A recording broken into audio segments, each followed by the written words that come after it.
Muy buenas tardes con todos.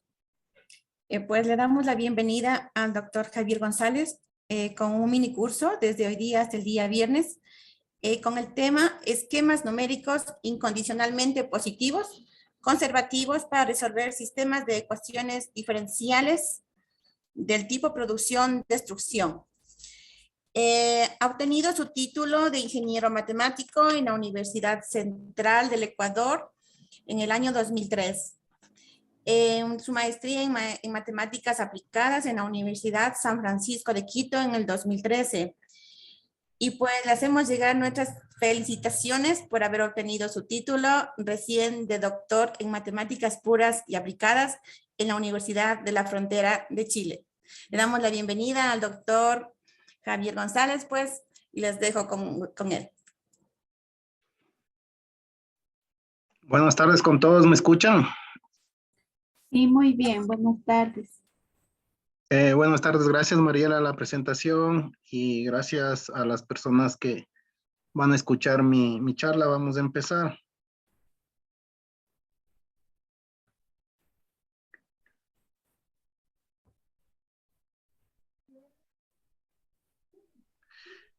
Ok, entonces la idea de este curso es un poco mencionar sobre los esquemas incondicionalmente positivos y conservativos del tipo Modify, Patanca, Runge-Kutta, que permiten resolver, como mencionó Mariela en la introducción, los sistemas de producción-destrucción y que son sistemas de ecuaciones diferenciales que regularmente aparecen cuando uno hace una discretización espacial de las EDP y que estos sistemas de producción tienen sus ciertas características.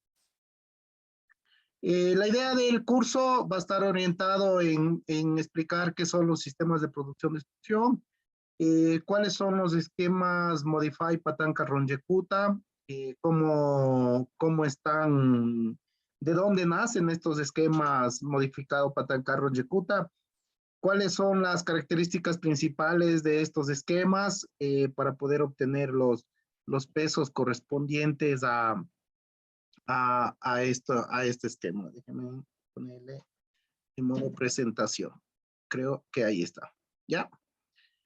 Entonces, ¿qué son los sistemas de producción-destrucción? ¿Ya? Entonces, un sistema de producción-destrucción simplemente es un sistema de ecuaciones diferenciales dado en la forma 1. Y como ustedes pueden ver, tenemos que el I va desde 1 hasta N, y por lo tanto es un sistema de ecuaciones diferenciales con N ecuaciones, en donde el vector Y está dado por el vector componentes de Y1 hasta Y sub N, y la característica principal que diferencia en realidad de cualquier sistema de producción-destrucción es que la forma 1 que está escrito aquí es que el término P sub I, que nosotros de ahora en adelante le vamos a llamar producción, tiene la característica que se lo puede escribir como la sumatoria de los P y J, desde I1 hasta N, y le restamos un término que le vamos a llamar destrucción, ¿sí? Y que tiene la característica que el término P y J y D y J siempre son positivos, ¿ya? Y aquí viene lo importante. Al ser esos términos positivos, estos sistemas de producción-destrucción suelen llamarse sistemas de producción-destrucción positivos, y que cuando nosotros realizamos los esquemas numéricos, es de interés conservar esas propiedades de positividad. Y que conforme vayamos en el curso vamos a ver que estos esquemas, algunos esquemas como los clásicos Runge-Kutta, no cumplen con esta propiedad, y de ahí la necesidad de buscar unos métodos para poder construir estos esquemas de sistemas de producción-destrucción. ¿Ya? El término P y J es la tasa a la cual el jésimo componente se transforma en el iésimo componente, mientras que el término de IJ es la tasa a la cual el iésimo componente se transforma en el jésimo componente. Obviamente aquí nosotros estamos diciendo que los componentes del vector solución es Y1, Y2 hasta Yn, en donde aquí aparecerá el YI y el YJ correspondiente. Y entonces aquí viene una de las informaciones, una de las definiciones importantes. Se dice que el sistema 1 es positivo si para cada una de las componentes valores positivos iniciales de mi solución implica que las soluciones son positivas para cualquier valor del tiempo, ¿ya? Ahí nosotros le diremos que el sistema 1 es positivo. Cuando condiciones iniciales positivas implican que todas las soluciones dependientes del tiempo van a ser positivas. ¿De acuerdo? Luego tenemos que, vamos a dar una definición, vamos a decir el sistema 1 es conservativo si para cada I y J de 1 hasta N y para todo tiempo T mayor o igual que 0, nosotros tenemos que cumple la condición que el término producción IJ es igual al término destrucción JI, ¿ya? Además, si el término P sub II es igual al D sub II y es igual a 0, se dice que el sistema es completamente conservativo, ¿ya? Ahora, como estamos mencionando aquí, la idea es que al discretizar estos sistemas de producción-destrucción, nosotros tenemos que mantener esas dos definiciones que acabamos de mencionar. El uno que tiene que ver con la positividad y el otro que tiene que ver con la conservatividad, ¿ya?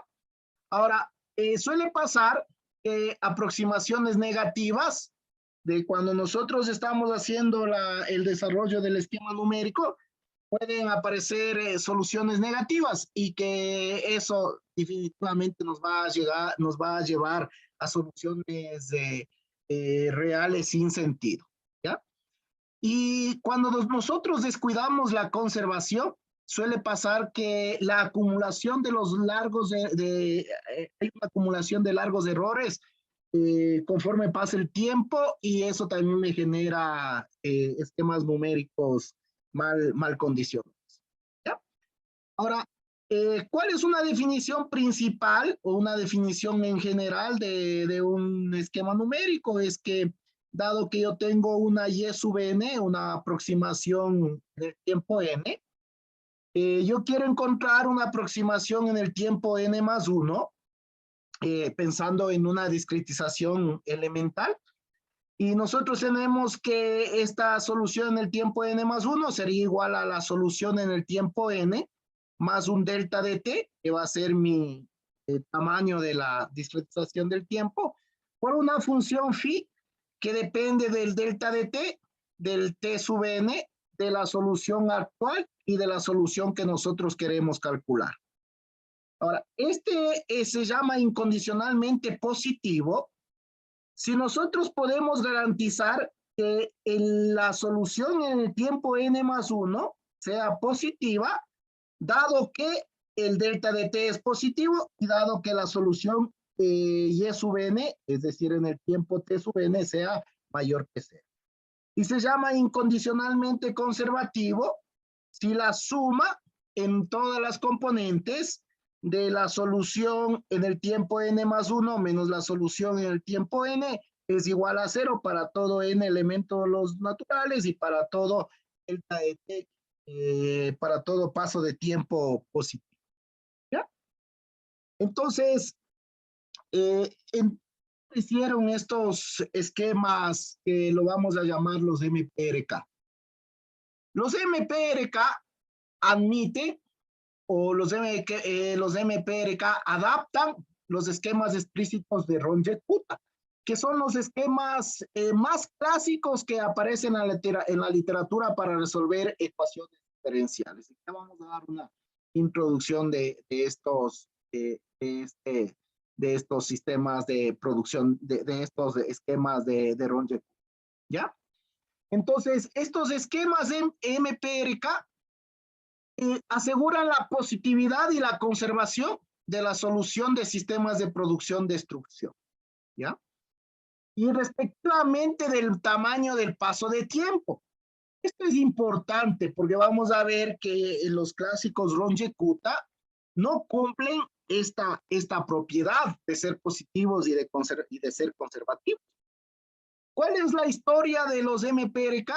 La historia de los MPRK es que en el año 2003, Meister y Copex utilizaron el clásico método de Euler y método de Hem, que está basado simplemente en un método elemental para resolver las clásicas ecuaciones diferenciales, ¿cierto?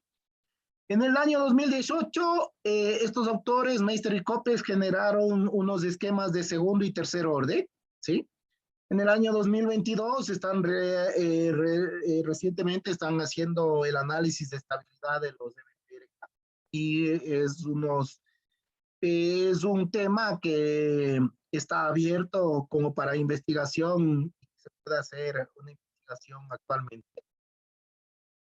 En el año 2018 y 2019, los autores Juan y Xu utilizaron una forma o un Ron-Yekuta en la forma de Xu-Osher, que es muy similar o que tiene ciertas características parecidas al Ron-Yekuta, y pudieron construir esquemas del tipo del MPRK de segundo y de tercero. Recientemente, con el profesor Andrés Ávila de Chile, nosotros pudimos construir otros tipos de esquema MPRK, en donde nosotros utilizamos un enfoque de Oliver para obtener esquemas de segundo y tercer orden, y que pudimos demostrar que estos esquemas pudieron mejorar a los clásicos MPRK, que están basados en los clásicos Ron-Yekuta, ¿ya? ¿Qué características tienen estos esquemas? Es que son altamente estables y que a menudo superan los métodos estándar de Ron-Yekuta, ¿ya? Entonces, vamos a mencionar qué son los clásicos Ron-Yekuta, ¿no es cierto? Entonces, los clásicos Ron-Yekuta, ¿sí? Los clásicos Ron-Yekuta que nosotros tenemos aquí, es que aparecieron para resolver esta ecuación diferencial muy sencilla, ¿no es cierto? Que es una ecuación diferencial de primer orden, ¿no? ¿Ya? Vamos a dar una explicación sencilla de cómo es lo podríamos nosotros generalizar estos clásicos Ron-Yekuta. Entonces tengo una ecuación diferencial de primer orden muy elemental. Además vemos que depende solo de la variable independiente de la función para hacer una integración simplemente a ambos lados de la ecuación y utilizar el primer teorema fundamental del cálculo para obtener esta solución que nosotros lo podríamos marcar aquí, ¿no es cierto? Ahora, cuando nosotros hacemos eso, ¿qué es lo que se nos presenta? Cuando nosotros hacemos eso, lo que se nos presenta es una integral elemental, ¿sí? Una integral elemental. Y que esa integral elemental, o más bien dicho, el problema de resolver una ecuación diferencial se convierte en aproximar una integral elemental de una función. Y como ustedes saben, existen muchos modelos para aproximar esta integral, ¿cierto? Entonces, ¿qué es lo que puedo hacer? Voy a mostrar este gráfico para luego regresar más arriba. Entonces, la idea es que yo quiero considerar una función tomate en general que le voy a llamar y igual a f de x. Tengo un punto x sub 0 que está marcado con azul. Tengo un punto x sub 0 más h, ¿cierto? Que estaría marcado con azul también. Y si nosotros recordamos que la integral es el área bajo la curva, lo que nosotros tendríamos sería el área de esta curva que está aquí, ¿no es cierto? Y que esa área nosotros le podemos aproximar utilizando estos rectángulos, ¿ya? Y que al aproximar estos rectángulos, simplemente, ¿qué es lo que nosotros obtenemos? Obtenemos que esos rectángulos que están ahí vendrían a ser una aproximación de nuestra área que nosotros podemos encontrar con esa integral que apareció acá en este paso de aquí. ¿Ya? Entonces hay varias formas de encontrar esa aproximación, ¿cierto? Una de las formas es utilizar la regla del punto medio, en que consiste en que simplemente yo considero simplemente el punto medio marcado con negro, que es x sub 0 más h sobre 2, generamos la altura y me genera este rectángulo que está en esta parte de aquí, que está marcado justamente el punto h y el punto i. Entonces generamos ese rectángulo y con ese rectángulo podemos observar que aproxima bien el área bajo esa curva. Ahora, aquí hay otra forma de generar. De una vez podríamos considerar, en cambio, el punto izquierdo x sub 0 y generaríamos este rectángulo, el primer rectángulo que lo podemos ver aquí. Y si consideramos el punto rojo, que sería el punto x sub 0 más h, generaría este otro rectángulo como que el área es un poco más grande que la inicial. Entonces, ¿qué pasa cuando nosotros aproximamos esta integral? Nosotros la aproximamos con ese rectángulo, entonces simplemente sería base por la altura, que la altura vendría a ser por f de x sub 0 más h sobre 2, y en este caso la base vendría a ser h. Y entonces observamos aquí que el y de x sub 0 más h le llamamos y1, que vendría a ser la primera aproximación en el punto x1, y este sería el punto y sub 0, que es la condición inicial que sí tenemos, y por lo tanto el y1 sería igual a y sub 0 más h por más h evaluada en f de x sub 0 más h sobre 2. ¿Ya? Donde nosotros al generalizar, ¿sí? Si vamos generalizando para esta partición, ¿no? La idea es que generalizar una partición x0, x0 más h, luego sería x0 más 2h, x0 más 3h, y así sucesivamente, para generalizar nuestro esquema. Y nosotros generalizaríamos de ese esquema que habíamos empezado al integrar a los dos lados. Simplemente generaríamos nuestro esquema para resolver esta ecuación diferencial sencilla, como y sub n igual a y sub n menos 1, más h evaluado en f de x de n menos 1 más h sobre 2. ¿Ya? Ahora, este esquema que está aquí, que es un esquema ya de un clásico Ron-Yakuta, es muy similar al Euler explícito, ¿no es cierto? Y que el Euler explícito se lo puede obtener de la misma manera en que podríamos obtener de varias formas este Euler. Una de las formas de obtener este Euler explícito es aproximar la definición de derivada de y'. Podemos ver aquí, estoy marcando, ¿sí? Aproximar el cociente de la derivada cuando h tiende a 0 y al hacer el desarrollo, al despejar el y de x sub 0 más h, nosotros obtenemos que generalizando aquí para este proceso de aquí, para la partición x0, x1 hasta xn, generaríamos esta aproximación que está aquí, que vendría a ser el y sub n igual a y sub n más n menos 1 más h por f de x de n menos 1, ¿cierto? Y la ecuación 2 podemos ver prácticamente que es muy similar a la ecuación 1, ¿ya? Entonces, de esa manera nosotros podríamos ir obteniendo esta idea de la aproximación de esta ecuación diferencial de primer orden, ¿ya? Ahora, cuando nosotros, ya, ahorita podemos mencionar otra vez de la misma manera, ¿no? Otra forma de generar el método de Euler es considerar esta integral y aproximarle con el rectángulo, considerando la altura, el punto izquierdo de la partición del intervalo, y me generaría esta ecuación que está aquí, que se le suele llamar Euler explícito, ¿ya? Ahora, cuando nosotros consideramos la altura en el punto x1 de la derecha, ¿cierto? Consideramos el rectángulo con el punto derecho del intervalo, nosotros obtenemos la aproximación de lo que se conoce como el famoso Euler implícito, ¿ya? Ahora, ¿qué desventaja tiene este Euler implícito? La desventaja que tiene este Euler implícito es que si nosotros observamos aquí, nosotros queremos encontrar la solución en el tiempo n y esta ecuación aparece que la función está evaluada en el punto y sub n, que es lo que estamos buscando. Y por lo tanto se convierte en una resolución de una ecuación no lineal, ¿no es cierto? Y que a veces la resolución de ecuaciones no lineales suele ser un poco más complicado que los esquemas de estatísticos, ¿ya? Y cuando, por ejemplo, aquí nosotros utilizamos el método del trapecio para aproximar este integral, ¿cierto? Podríamos utilizar también el método del trapecio para aproximar este integral. Entonces resulta que cuando aplico el método del trapecio, esta sería la base menor más la base mayor por la altura dividido para 2. Me generaría, como podemos ver, este esquema que está aquí, ¿ya?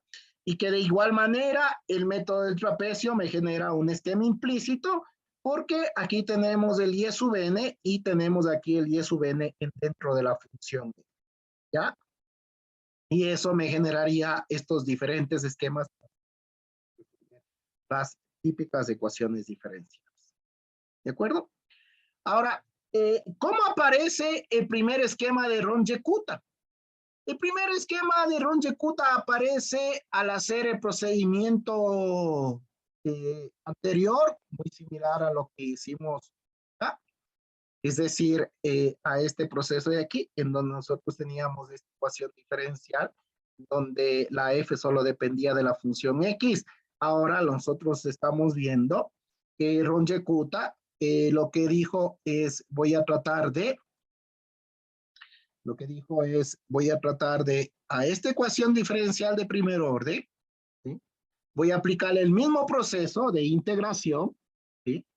Considerando las mismas aproximaciones de la integral, utilizando esos rectángulos que podemos utilizar el punto izquierdo, el punto medio o el punto derecho para generar nuestra altura de los rectángulos, para generar con los rectángulos la aproximación de la integral. Nosotros obtenemos este esquema que es parecido al que está aquí, ¿ya? Y que le hemos llamado RK1, ¿no es cierto? Ahora, cuando nosotros tenemos aquí, nosotros observamos que aquí nosotros necesitamos evaluar esta función, la función y evaluada en el xn-1 más h sobre 2. Pero ese no tenemos, porque el único que tenemos es este, el yn-1. Recuerden que siempre una ecuación diferencial parte con una condición inicial.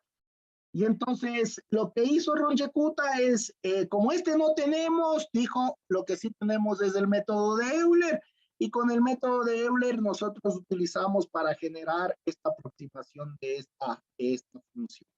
Y cuando nosotros generamos esta aproximación con el método de Euler en la ecuación 3, nosotros obtenemos ya el esquema clásico de Runge-Kutta 1, ¿no es cierto? Que es el primer esquema de Runge-Kutta. Y que si nosotros observamos este esquema de Runge-Kutta es muy fácil de entenderlo, ¿no es cierto? Simplemente el yn-1 viene a ser la condición inicial y aquí nosotros generamos este esquema, ¿no es cierto? Simplemente sería y en el tiempo n, sería y en el tiempo n-1, más la función evaluado en el xn-1 más h sobre 2, más el yn-1 más h sobre 2 por la función evaluada en el punto anterior, ¿ya? Entonces, si nosotros llamamos a este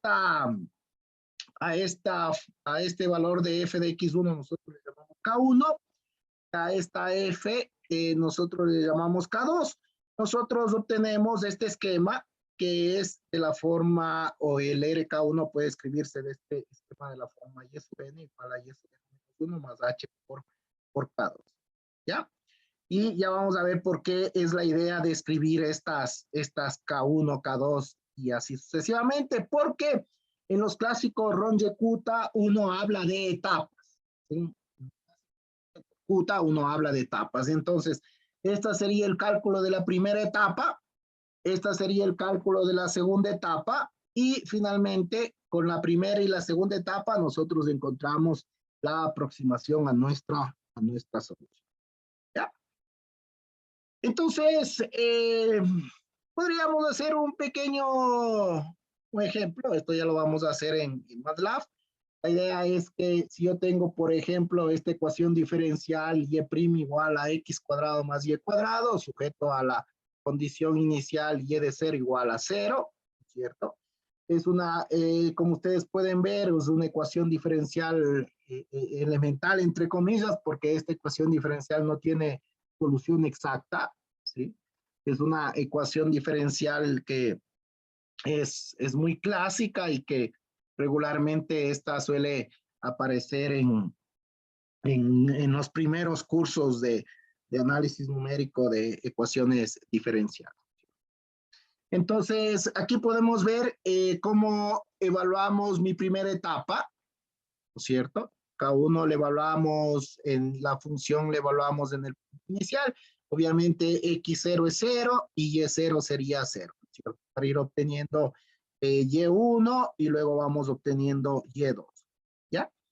Entonces, aquí nosotros observamos simplemente que en la primera etapa hacemos el cálculo de este valor que está aquí, ¿sí? Y en la segunda etapa hacemos el cálculo de este valor. Entonces, simplemente al reemplazar los valores, obtenemos que mi primera aproximación en Y1, en este caso sería igual a 0.025. Como estamos considerando el H, observamos aquí que el H es 0.1, ¿no es cierto? Entonces, el X1 sería 0.1, el X2 sería 0.2, 0.3, 0.4 y así sucesivamente en la partición que nosotros daríamos del X para poder resolver esta ecuación. ¿Ya? Ok. Ahora, aquí vamos a mencionar algo del esquema implícito, ¿no es cierto? ¿Cuál es la idea del esquema implícito? Observen que en el esquema clásico de Runge-Kutta, en este primer esquema clásico de Runge-Kutta, nosotros obtenemos el valor de K1 y sin ningún problema obtenemos el valor de K2. De igual manera, acá obtenemos el valor de K1, luego obtenemos el valor de K2 sin ningún problema. Ahora, ¿qué pasa en cambio en el Euler implícito? Cuando nosotros generamos el esquema en el Euler implícito. Observen que cuando nosotros tenemos aquí en esta ecuación diferencial, al aplicar la primera etapa, ¿cierto? Del Euler implícito, aquí lo que me quedaría es Y1, que es el valor que estoy buscando, estaría dentro de esta función, dentro de la función F. Y por lo tanto, si nosotros observamos en la primera etapa, observen que lo que me queda es que yo tengo que resolver una ecuación no lineal. Es decir, tenemos que resolver esa ecuación no lineal que está marcada. En este caso es sencilla porque le podríamos resolver como una ecuación de segundo grado. En este caso es sencilla porque es una ecuación de segundo grado. Pero si complico la ecuación diferencial, puede suceder que esta resolución no lineal sea un poco más complicada numéricamente. Buscar métodos de resolución de ecuaciones no lineales, posiblemente el método de iteración de punto fijo, de bisección o algún otro método para resolver ecuaciones no lineales. Y cuando nosotros observamos de igual manera para la segunda etapa, ¿no es cierto? Calculamos en la segunda etapa el y sub 2, observamos de igual manera que aquí lo que nosotros tenemos otra vez que la solución que nosotros estamos buscando está dentro de la función f, que en este caso aparece esta. ¿Ok? Por simplicidad de la ecuación diferencial, ahorita no se complica el cálculo de y sub. ¿Por qué? Porque como aquí ya encontramos el valor de y1, lo reemplazamos aquí. Y aquí nosotros tendríamos simplemente ya una solución que depende simplemente de y sub. ¿Ya? Ahora, ¿cómo generamos los clásicos Runge-Kutta? ¿Cierto? ¿Cómo generamos los clásicos Runge-Kutta? Si nosotros consideramos en la aproximación de la integral, ¿no es cierto? Anteriormente en la aproximación de la integral nosotros consideramos solo dos puntos, el punto x0 y el punto x1, ¿ya? Y ahí nosotros decíamos, consideramos el punto de la izquierda, consideramos el punto de la derecha, o podemos considerar el punto de la mitad, ¿ya? Ahora, lo que podemos hacer es, cuando nosotros vamos a aproximar el valor de la integral, podemos hacer no solo una partición de dos puntos, sino podríamos hacer una partición de n puntos. Cuando nosotros hacemos una partición de n puntos o de s puntos que estaríamos diciendo aquí, nosotros obtenemos un esquema de Runge-Kutta de s etapas. Y que regularmente este esquema de Runge-Kutta de s etapas, como podemos ver aquí, suele representarse con esta tablita que suele llamarse tabla de Burchard. ¿Sí? Esta tabla suele llamarse tabla de Burchard. Ahora, observemos qué características tiene esta tabla de Burchard. Esta tabla de Burchard tiene una característica muy elemental, que simplemente esta lo podríamos ver como una matriz de S por S. Es una matriz de S por S. Podemos observar que aquí nosotros tenemos un vector, ¿no es cierto? Un vector fila, que sería de 1 por S. Y tendríamos aquí la característica de este vector C, que sería un vector de S por 1. ¿Sí? Entonces, observemos que cuando nosotros tenemos esta tabla de Burchard, genera este esquema en varias etapas. ¿Sí? En donde este esquema que está aquí en la primera etapa K1, observemos en dónde están estos coeficientes de la matriz, de la primera fila. Observen que esos coeficientes de la matriz están aquí. A11, A12, A1S. ¿Ya? Vamos con la segunda etapa.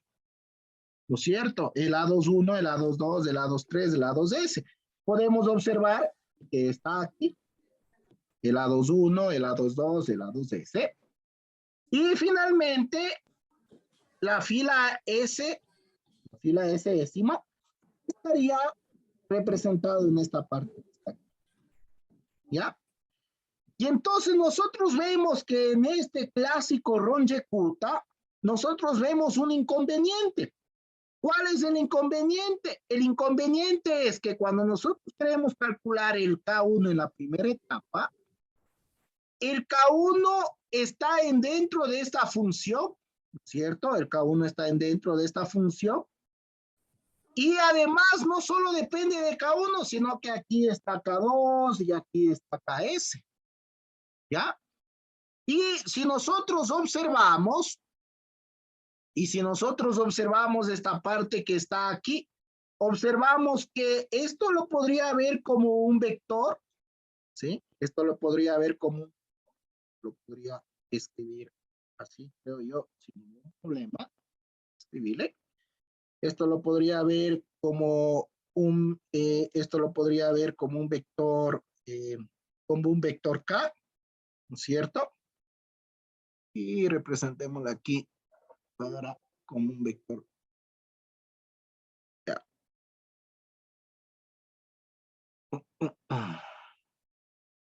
Lo puse mal. Lo podríamos representar así, ¿no es cierto? Lo podría representar como un vector K. Así de esta manera, ¿no es cierto? Y esto sería igual a una función f sería una función f vector y que depende de este vector K, ¿cierto? Que depende de este vector K, ¿ya? Y en realidad también depende del vector, y en realidad también depende del vector C, así lo podríamos ver, ¿no es cierto? Pero tenemos la característica que este vector C es un vector constante y por lo tanto esto sin ningún problema lo podríamos escribir como un problema de punto fijo en realidad, ¿cierto? Podríamos ver así. Como este C es un vector constante aquí en la tabla de Burchard y lo que va a cambiar es este vector K, entonces este vector K que sería de K1 hasta KS, y la función F, que sería F1, F2 hasta Fs, que es por cada fila. Nosotros observemos que lo que nosotros tendríamos sería como un problema de iteración de punto fijo, en donde lo que nosotros queremos encontrar es el vector K para poder encontrar mi solución. ¿Por qué yo quiero encontrar el vector K? Porque como nosotros podemos ver la solución dado por Y1, que viene a ser, luego esta sería la condición inicial, y esta sería mi primera solución en la iteración de Runge-Kutta. Simplemente observamos que la solución Y1 sería igual a la solución inicial, más H, que es el paso de tiempo que es conocido, por B1, que es conocido, que está aquí en la tabla de Burchard, y aquí, que sería por K1, aquí sería por K2, y aquí sería por K. Esto viene a ser como una combinación lineal de los Ks. ¿Sí? Y entonces, ahí lo que yo necesito es encontrar los valores de K1, K2 hasta Ks. Y que, si nosotros observamos, aquí nosotros tendríamos un sistema de ecuaciones, ¿sí? Que tendría un sistema de ecuaciones en donde yo debería determinar estas incógnitas de K1 hasta Ks, ¿ya? Entonces, yo lo que yo tendría es un sistema implícito, ¿sí? Es un sistema implícito porque necesito resolver ese problema de iteración de punto fijo y que posiblemente necesitaríamos algo Newton, y que nosotros sabemos cuál es el problema de cuando nosotros queremos resolver un sistema explícito, ¿cierto? Entonces, como mencionamos aquí, ¿no es cierto? Para determinar completamente el esquema, se debe determinar primeramente las incógnitas de K1 hasta Ks, ¿ya? De lo que nosotros observamos aquí, tendríamos un sistema no lineal de tamaño n por s, ¿sí? Es un esquema implícito, como ya hemos mencionado, ¿sí? Y que comprobó Runge-Kutta que para que pueda tener este sentido, esta tabla de Burchard, lo que debe cumplir es que la sumatoria de los B sub I debe ser igual a 1, ¿ya? Y que la sumatoria de los A y J sea igual a C sub I. En otras palabras, lo que me dice es que, por ejemplo, la suma de esta tercera fila, la suma de los coeficientes, debe ser igual a C sub 3. ¿Ya? La suma, por ejemplo, de estos coeficientes sea igual a C sub 2. ¿Ya? Así sucesivamente. Ahora, si nosotros observamos aquí, ¿no es cierto? Con el ejemplo que habíamos mencionado anteriormente, con nuestro test que vamos a resolverlo ya más adelante con programita de MATLAB.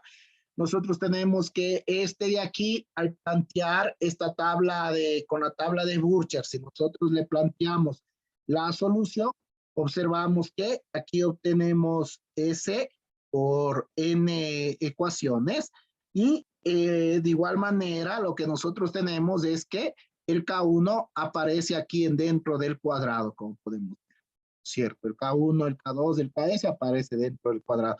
Pero esta ya no es tan fácil resolver como en el ejemplo anterior. ¿Por qué? Porque nosotros observamos que para poder resolver, tenemos que resolver esas ecuaciones como acopladas, se podría decir, ¿cierto? ¿Ya? Y entonces aquí es lo que aparece que nosotros tendríamos que resolver este sistema no lineal, ¿cierto? Tendríamos que resolver este sistema no lineal. Recuerden que C1, C2 hasta CS son dados en la tabla de Burchard y A1, A12 hasta ASS también son dadas en la tabla de Burchard. Ahora, ¿cuál es una forma de evitar la resolución de este sistema de ecuaciones no lineales?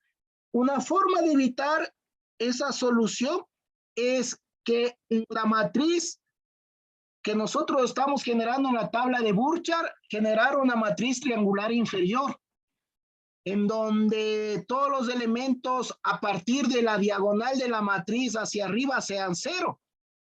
Y entonces cuando yo genero estos elementos 0, ¿no es cierto? Nosotros generamos en la primera etapa nosotros generamos en la primera etapa, aquí está, ¿no? Entonces aquí tendríamos A11, A12, A13 hasta A1S. En nuestra nueva tabla de Burchard eso serían 0. Y por lo tanto, todo esto se haría 0, ¿no es cierto? ¿Ya? Y lo que me quedaría, como podemos ver también, el C1 vale 0. El C1 vale 0. Y entonces me quedaría aquí el 0. Y en este caso me quedaría X sub 0 al cuadrado más Y sub 0 al cuadrado, que vendría a ser el K1, vendría a ser a mi función evaluada en el punto inicial. ¿Ya? Ahora, ¿por qué este vale 0? Porque la condición de Ron-Yekuta me decía que la sumatoria de los elementos de la fila sea igual al C sub I. Entonces, los elementos de la fila que yo estoy tratando para evitar esto, resolución de sistemas no lineales, yo le hago 0. Entonces aquí este debe ser igual a 0. Y este es una característica principal de los esquemas clásicos de Ron-Yekuta, que C1 sea igual a 0. Y aquí apareció, por aquí apareció nuestra investigación con el profe Andrés de Chile, que cuando estábamos analizando esto, nosotros nos preguntamos, ¿y qué pasaría si este es diferente de 0? Porque además lo que me genera los esquemas implícitos solamente son estos de aquí, ¿no es cierto? Son solamente el A1, el A12, el A1S, ¿sí? Y entonces, estos son los que me generan el esquema implícito, no el C1. Pues nosotros habrá la posibilidad de que este C1 sea diferente de 0. Y esta pregunta lo había hecho Oliver hace casi en el año 1975. Y que en realidad encontró unos esquemas de Ron-Yekuta que les llamó Ron-Yekuta Oliver y que mejoró. Y mejoró ciertas ecuaciones al resolver ciertas ecuaciones diferenciales. Y entonces por ahí apareció un poco nuestra investigación. ¿Ya? Para terminar la idea de estos Ron-Yekuta, observamos aquí que cuando nosotros tenemos en la tabla de Burchard una matriz triangular inferior, nosotros ya no tenemos la implicitividad del esquema, porque como nosotros podemos ver en la primera etapa, lo podemos calcular K1 muy fácilmente. La segunda etapa depende de K1, pero aquí no es problema, porque K1 ya lo encontramos aquí. Si nosotros cogemos el valor de la primera etapa y lo reemplazamos aquí, ya tendría el valor de K2. Acá yo tendría de igual manera el valor de K3, que está en función de K1 y K2, y de igual manera el valor de KS, que estaría en función de K1 hasta KS menos 1. Pero observamos que de forma escalonada nosotros podemos calcular cada etapa sin ningún problema. Y una vez que nosotros tenemos esto, nosotros generamos nuestra solución como habíamos dicho, como combinación lineal de estos. ¿Ya? Entonces, estos son los que se llaman esquemas explícitos de Ron-Yekuta. Estos son los que se llaman esquemas explícitos de Ron-Yekuta. Y como podemos ver, simplemente para calcular estos esquemas explícitos de Ron-Yekuta, podemos calcular en forma escalonada los K-sub, es decir, en forma explícita, ¿sí? Y como ya dijimos, estos esquemas los llamaron explícitos Ron-Yekuta. ¿Y qué características tienen estos explícitos de Ron-Yekuta? Es que los A y J es igual a 0 para todo J mayor o igual que I. ¿Ya? Y además, eso significa que todos los elementos por encima de la diagonal son 0. ¿Ya? Ahora, si nosotros tenemos que el A y J es igual a 0 para todo J mayor que I, y al menos un A sub I es diferente de 0, es decir, algún elemento de la diagonal de esta matriz es diferente de 0, nosotros vamos a tener, por ejemplo, aquí, ¿cierto? ¿Sí? Lo aumentamos aquí el A sub 3, vamos a ver que este es diferente de 0, aumentándolo acá en nuestra columna, en nuestro cálculo sería A sub 3, H por K3, Y entonces observamos que aquí ya tenemos un problema. ¿Por qué? Porque para calcular el K3 está dentro de mi función f, y por lo tanto nosotros ya obtenemos un esquema implícito, ¿ya? Pero aquí hay todavía una ventaja, se podría decir, de este modelo que se llama el modelo DIR, ¿ya? Este modelo que se llama implícito denominado DIR, ¿sí? Que se conoce como diagonal implícito Runge-Kutta. ¿Cuál es la ventaja todavía que se podría decir? La ventaja que se podría decir es, y que lo podemos ver en esta ecuación que le hemos llamado DIR. ¿De acuerdo? ¿Ya? En esta ecuación que nosotros le hemos llamado DIR. ¿De acuerdo? Sí, no sé si me escuchan.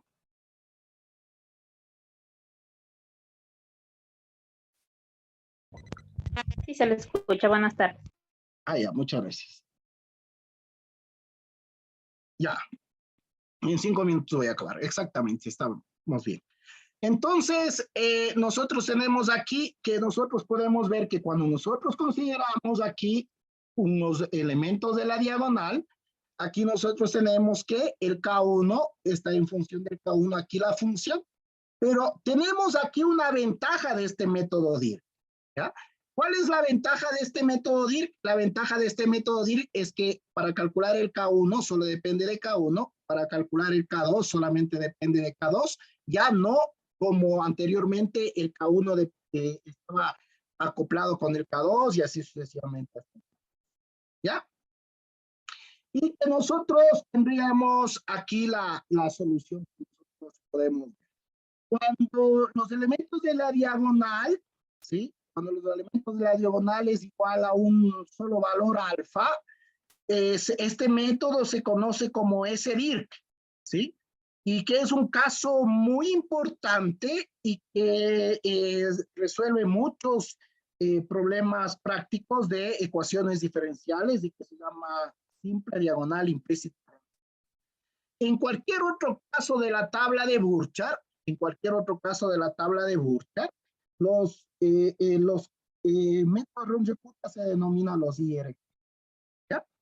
Ahora, aquí nosotros vamos a considerar, consideramos aquí esta función que nosotros estamos diciendo, la función fx cuadrado más y cuadrado para resolver la ecuación diferencial y' igual a x cuadrado más y cuadrado, ¿sí? Y que al ejecutar vamos a observar para este modelo lineal, ya lo vamos a indicar, miren, ¿qué es lo que pasa con el método de Euler? Sucede que con el método de Euler está sucediendo lo que no debía suceder, me está dando soluciones negativas. Y recuerden, el método de Euler es un clásico Runge-Kutta. Y entonces, de ahí la necesidad que nosotros necesitamos para poder generar estos MPRK, ¿ya? Observen que el Runge-Kutta es de 2 etapas, ¿sí? El Runge-Kutta 2.2 es el de 2 etapas, ya vamos a ver la tablita, cuál es el que genera este Runge-Kutta 2.2 con parámetro 1. Observamos las malas soluciones que me genera el problema, ¿no? La línea entrecortada es la solución exacta y las líneas compuestas es la solución aproximada. En todos los Runge-Kutta 2.2 observamos la mala aproximación, inclusive el Runge-Kutta de 3 etapas, observamos que todavía mejora en algo, pero todavía tiene unas aproximaciones feísimas, diría yo, ¿ya? Ahora, cuando nosotros consideramos aquí el clásico Runge-Kutta de 2 etapas, está dado por esta tabla de Burchard, ¿sí? Esta es la tabla de Burchard, ¿sí? Que han demostrado que la tabla de Burchard es esta de aquí y que me genera, este es el esquema de 2 etapas. Entonces, el día de mañana lo que vamos a hacer es, a partir de esta tabla, ¿sí? Y a partir de este esquema, nosotros vamos a generar los famosos MPRK para observar y ver cómo puedo yo mejorar estas soluciones erróneas que me dan los clásicos Ron-Jekyll, ¿sí? No sé, Mariela, si ya debo terminar, porque creo que Sí, podríamos terminar aquí. sí, muchas gracias. Muchas gracias, doctor Javier González. Sí, gracias a todos por escucharme. Mañana vamos a generar a partir de estos Ron-Jekyll clásicos los modelos que evitan ese tipo de cosas y vamos a mencionar algunas aplicaciones que estos modelos. Muchas gracias.